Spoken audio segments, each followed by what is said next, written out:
Hey, it's Dr. Rick, Integrative Primary Care Doctor with Advocate Medical Group in Illinois. Today's topic is defensive hiking. Now, for those of you who take an occasional hike in a forest preserve at a national park, you probably say, what's it about defensive? It's important to know the basics about what to do. And if you're going for an easy day hike, not a problem. But for those of you who are getting into the idea about using nature as therapy, getting out more often, solo hiking, rock climbing, it's important to know some basics. But before we go into the basics, if this is the first time you're finding me, welcome, but please subscribe and hit the button down below for the alerts, because I put out videos all the time, some of them for hiking, medicine, nutrition, so you'll find out when I produce anything new. So the basics of hiking, yes, defensive. I learned it from a ranger at a national park.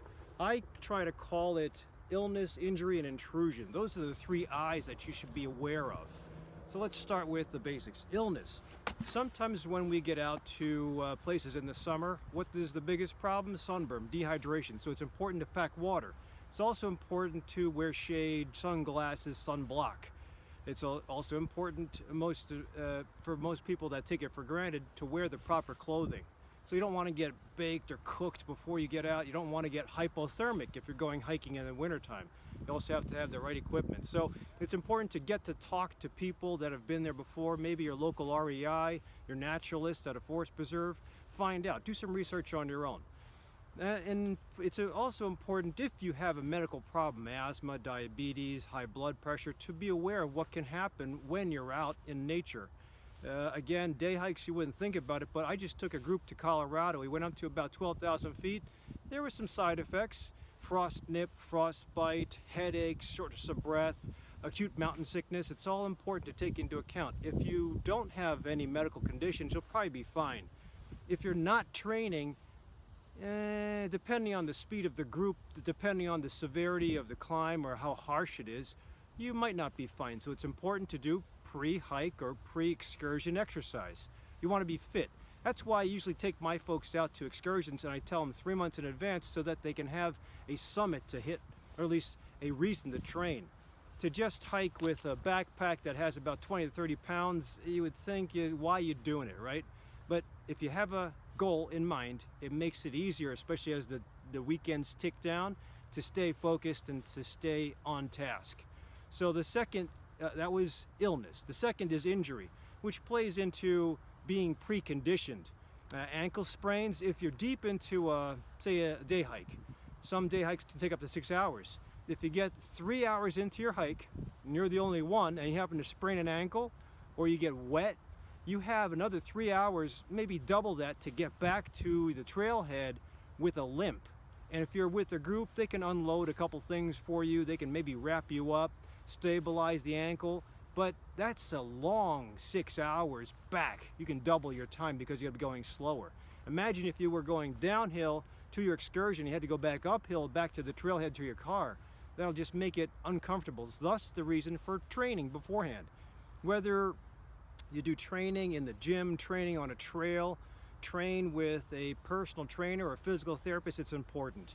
The cool thing about medical insurance now is if your doctor can find a deficiency, might be able to get you a visit to a physical therapist, athletic trainer on the insurance. It depends on your copay. I always do that, take advantage, but again, if you have no one else available, or if you can't afford the copay, you'll have to seek out training on your own. Bottom line is, you have to know what you're up against. You have to train or precondition beforehand. Make sure at least your cardiovascular is in shape. Don't wait till 1 week before the excursion and start to do exercise. You will not have as good of a time. So that's with regards to injury. So we had illness, we had injury. The last is intrusion. It might seem like, especially for those of you who have been on group hikes with hiking leaders or people that you have to follow that plan for you, there are things that you have to be careful about. One of the easiest is knowing about your environment. This is a frozen lake. If you weren't sure this is your first time, you might start venturing out.